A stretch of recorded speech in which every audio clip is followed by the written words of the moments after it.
有很多人在家工作这个礼拜就会发现啊，其实 working from home 的效率啊并不是非常的好。那再加上如果你是跟家人或者是小孩子同一个屋子，那当然那个 distraction 就特别的多。那希望透过今天的 episode 让我们来分享一些能够提升工作效率的小技巧。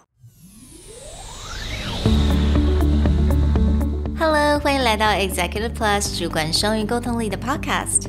我们希望带给大家最实用的沟通工具，包括了成功人士对全球市场的分享，职场英语的技能，跨文化沟通技巧与其他能帮助您成为出色领导者的工具。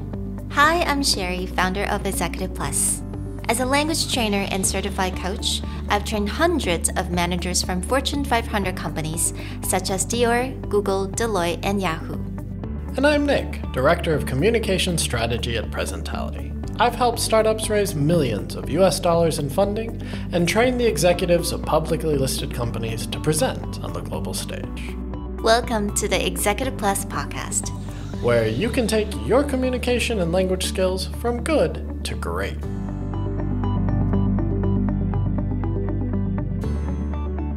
Hey everyone, welcome back to another Executive Plus podcast episode.Today, we're going to mix it up a bit and share our experience of adjusting to working at home and also tips and tricks that we found, both ourselves and online, to help you work at home better. 那大家辛苦了，我们在家工作已经维持了大概1个礼拜时间，那非常有可能这个会 got extended， 所以大家可能要开始习惯这种在家工作的这种 tempo。 那我相信有很多人可能是跟家人住在一起，或者是跟小孩子住在一起，那再加上像现在的小孩子可能都必须要 study from their home, so it's a lot of challenges. 我相信大家应该会觉得说everything kind of changed and you don't really know how to schedule your work. You don't really know how to schedule your personal time. 在家工作其实我有非常多的经验，我已经非常多年都是在家工作的，所以你会发现有的时候好像你永远都在工作，好像 you're never really leaving your work when you're working from home.For years, when I first started my company, actually, our office was the living room of the apartment. And we'll talk about separation of workspace and living space. But in the end,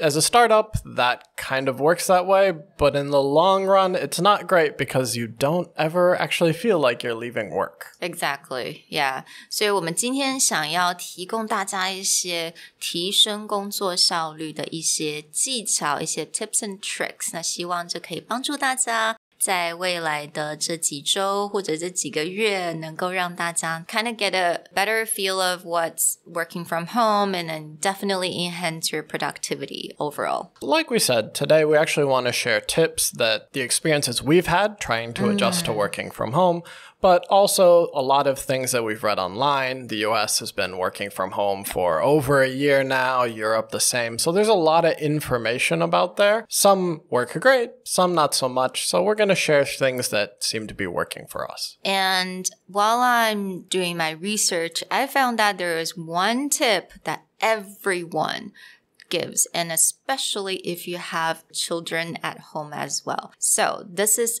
to get out of bed early.It seems as though, okay, you're working from home, you're a bit on your own schedule, like this should be my time to sleep in, right? Mm-hmm. But most people's recommendation for get out of bed early has to do with when you're in a household that's full with other people, you have to find a moment for your alone time or your productivity, not work productivity, but just to get yourself going, get your own motivation, or have that time of silence, that peace where no one else is bothering you.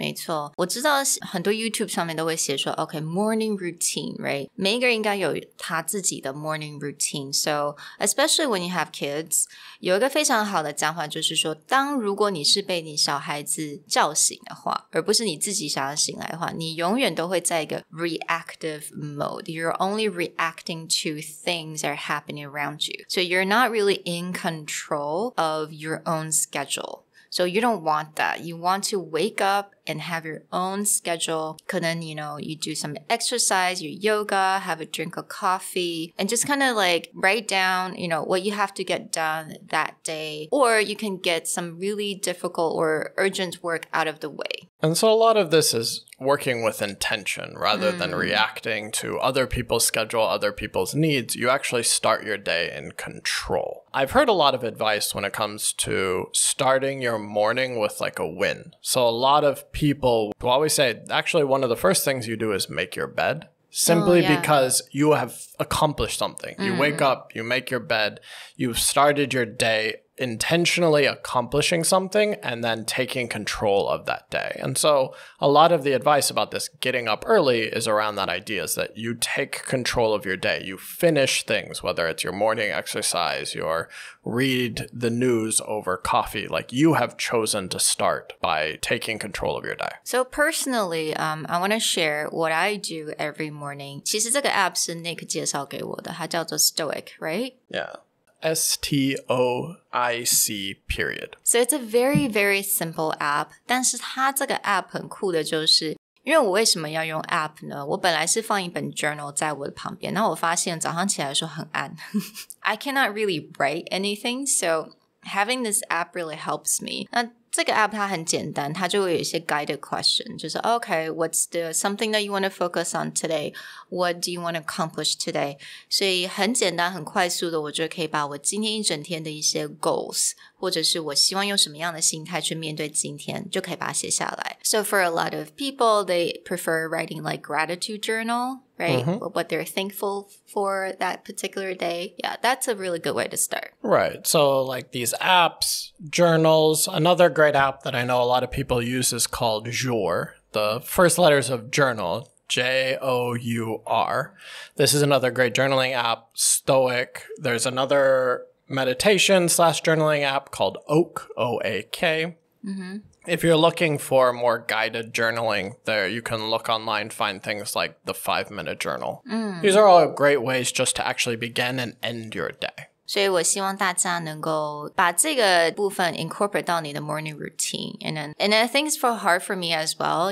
It's hard for me to get up really early in the morning, but I'm definitely going to do that. So that's going to be my challenge for the coming week. In addition to your journaling or your sorting out things, this morning time is also a great time to do a to-do list. I personally have used a ton of different apps, but actually found that when I used apps, it's very easy for me to ignore that. So for me personally, is I have a habit of handwriting my to-do list and like a small daily planner. But really getting down your to-do list, the things you want to accomplish, helps a lot with focusing your day and controlling what you do next. 那在接下来我们第二个 tip， 这个也非常重要，也所有的 experts 都会跟你讲这个 tip， 也就是 find your workstation and a non-workstation. When you're working at home, it's easy to say, oh, I'll just sit in bed or I'll sit on the sofa and I'll do my work. But when you're at home and you have the ability to have a separate office space or even just a desk, a corner of a table, etc., that's your workplace, it's easier to switch modes. For a lot of people, whether they have the option of working home or not, they choose things like a co-working space or they choose to have an office simply because you can switch your brain between work and business mode. As I said at the very beginning, for a long time, my company was being running out of the living room. And it's very hard because as soon as you walk into the living room of the house, that's not a relaxing space. That's not a entertainment space. That's a work. So because the apartment I was living in and sharing with my early coworkers, there was only 2 spaces, bedroom and living room. And as soon as you're in the living room, you're in work mode, which also means it's very easy to work until like 1 or 2 a.m. This isn't great for your life productivity. And when you're stuck working at home, you need to make an extra effort to separate out these 2 spaces. 那其实我觉得这个方式也是因为告诉你的大脑就是说我到这个地方就是工作，那我离开这个地方我可以放松。其实这个对我们长期来讲是非常重要，因为 when I first started my business, also I would take my laptop, I would go to my bedroom, I would sit on my bed and I would edit videos, I would, type out my papers, and I did that for like a few months. And I always feel like I'm always working, I'm always stressed out. 好像我的房間也是我工作地方，我的 living room 也是我工作地方 it really feels just really stressed out and there's no separation. I never feel like I had a weekend. What I actually found interesting is I have an uncle who's technically retired, but he does a lot of consulting work and he got hired on by a lot of companies to continue doing work for them. And so he had his home office decorated to feel and look like an office. In order to maintain that working feeling, every day he would get dressed, button-up shirt, tie, and he would actually treat it like office hours. So like he would go in his office, he would close his door for 8 hours a day, he would work, lunch, he would come out, but he actually like banned my aunt from going into the room because for him, that's work. But that also meant that is after a certain time of day and he left that room, he wouldn't go back in. Like that was a separation. Even though the office is in his house, he would not go in that room because then he cannot mentally separate those two times. So I think Nick kind of brought up another tips. 这个也是蛮多人分享，就是说虽然在家工作，大家都会觉得说我就穿睡衣就好了 I don't have to change. But actually, putting on a different outfit, like more of a working outfit, allows you to kind of like, okay, I'm ready for work. Yeah, 它是让你整个感觉是不一样。其实我觉得这个对我来讲有点困难。I haven't been able to do that, but I definitely want to try that. But it also, you can do the reverse, which means if you want to stop working for that day, change clothes as though you're back at home in relaxing mode. Right. 好了，那第三个trick 也就是呢，我相信大家也会觉得这个非常频繁 It's very common, but it's really important is that you need to incorporate work break. 你一定要让你自己有一点 break. 比如说2个小时 take like a 5-minute break or a 10-minute break, or if you prefer a longer break. Yeah, I mean, in general, this is just good habits. A lot of people say for posture purposes, for your eyes, for your hands, you actually just need to schedule times to stand up and walk around. When, again, you're in work mode, you found your little work corner, this becomes even more important because you do need to get up. Now, the benefit is if you have that ability, you can take a walk around your neighborhood with a mask, of course, but just find a way to move on a pretty consistent basis. I say at least once an hour, you should leave your desk for like 3 to 5 minutes. 好，那在接下来呢，就是献给所有在家有小朋友的家长们。it's really hard. 我自己有一个女儿，她是国小1年级这个年纪，所以现在呢，他们没有办法到学校上学。So they're homeschooled and you have to work at home. How do you actually balance? It's crazy hard. It's really, really challenging. 但是呢，所以接下来这几个 tips and tricks 是专门给你们的。因为其实当我们要在家工作的时候，小孩子又在家上学，但是你又得去 supervise 他上课的状况。这个时候呢 you absolutely have to set a schedule for your kid.So for me, 因为小孩子小一，他并没有什么远距教学的这种 curriculum， 所以这个时候他们还是有功课 right?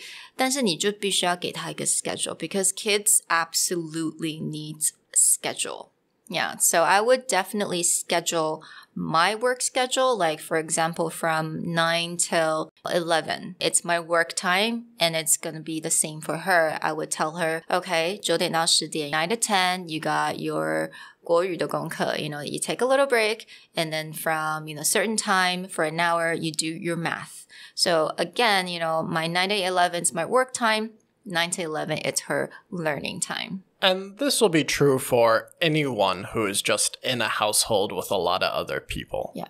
That coordinating your priorities, whether it's with family members or children, it helps separate out the day. I have a good friend who's also at home working with his wife, and she has a tendency to just walk into his office and ask a bunch of questions, and he'll be in a meeting or trying to get things done. And so also having to separate those times where it's like, okay, I just need this block to focus. It may not be the whole of the workday, but coordinating that priority is just like, I need from 9 to 11. After that, like we can have lunch or we can do anything that doesn't involve this separation time. But like I said, like with my uncle, he just banned my aunt from coming in his office. It's because he needed that time. And so just coordinating with people, it helps a lot. 还有另外一个非常重要的就是啊，家里面如果小孩子年纪比较小的话，你知道他们一定会过来问你很多的问题 right? You got a lot of interruptions going on. 当然这 coordinating 可能就没有办法那么 clear cut. It's not all black and white, right? Like don't come to me right now. It's impossible. 不可能，他一定会来问你问题 right? So you gotta like match your priorities with low interruption. So let's say you have a conference call that you absolutely need to focus on. 1个小时的时间，可能10点到11点。这个时候呢，或者是你可能这个时候你就会希望他说 OK， 你要给他什么样的一个 task， 或给他一个什么样子的功课，可以让他完完全全专心那个小时都不会来吵你。或者你可能知道说 OK, so you know my kid has a very interesting class going on. It's going to involve a lot of iPad time.Okay, so you know that she's going to focus. So I can schedule my work, you know, the important things I have to get done during that time. Which actually brings us to our last point, which is when you have all these potential distractions, you have all these things that can be done, one of the biggest advice that we've seen, and we ourselves are trying to implement, is the idea of don't multitask.For me, is I tend to multitask pretty well when I'm in the office. But when you're working from home, the number of things that you can do doubles. Because it's not just I'm working and I'm multitasking on different work things. Is the moment that you stand up and leave your desk, be like, oh, I should clean that. I should do this. I should help this person. I should do these other things that are more home related. And by kind of removing that from your plate and not going, okay, if I'm working on work things one at a time. That way I'm not taking on house chores or family issues or other kinds of tasks when it's easy because of my location.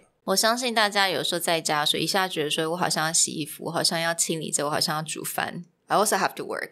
然后我还要帮小孩写功课。You know, it's like a million things going on. But really just focus on one thing at a time. It will change your life. I'm completely serious. It will definitely change your life because when you're multitasking, you don't feel like you get anything done. Well, we hope you enjoyed these tips and tricks. So because this is a communication podcast, we do want to give you a few ways that you can take your recent situation and build it into small talk for your conference calls. Exactly. 所以现在 working from home or, you know, homeschool your kids 已经变成我们人生的一部分了。那这个部分呢，就变成是我们 small talk 的 topic. So how do we incorporate this topic into any meetings or pre-meetings when we're doing this social, you know, small talk? One thing is, as Taiwan, running into this issue has come much later than the rest of the world. So this is a great time that if you have colleagues in the US or in Europe and they've been dealing with this working home for over a year, great small talk topic is just ask them at the beginning when you're doing your small talk, hey, we've just started working from home. So if anyone has great tips, I would love to hear them. Just put it out there. Use the small talk. It'll get it warmed up. I'm sure your foreign colleagues have a ton of advice that they would love to give you. 可以，所以 small talk 的时候，一个很好的 trick 就是 ask for advice。对方一定会非常乐意的来帮助你。So it really get the conversation going and really build that relationship with them. 那如果这个时候你想要把，比如说人家在讨论一些事情，那你可能这个时候想要把你自己的生活也提，也 kind of like mention your life. 有很多很简单的一些 phrases 你可以用到。For example, speaking of which, right? Speaking of which, I started working from home now. Or you could say, it's funny you mentioned that, but I started working from home. Do you have any tips and tricks? Yeah, 所以就是用这种简单的 phrases, 其实你也可以把这些你平常你现在碰到的这种境况，你可以带进去这个 small talk. And these phrases get used for anything, not just working at home. So that idea of, speaking of which, we just got a brand new computer. Or speaking of which, I just had this life experience. Or we've just started doing something. So if anyone has advice, I would love to hear it. So you can use all of these phrases just to get your small talk started and get the conversation flowing. 所以非常希望今天的 episode 能够帮助大家，不止你的 productivity 可以提升，也能够帮助大家了解说该怎么样把我们现在的境况把它 incorporate 到我们的 small talk. We hope that these tips help, and we'll talk to you guys next time. Bye. Bye. 如果你喜欢我们的 podcast， 欢迎来追踪我们的主管英文 Executive Plus 的 Facebook。那也可以写信到我们的信箱yourcareerplus@gmail.com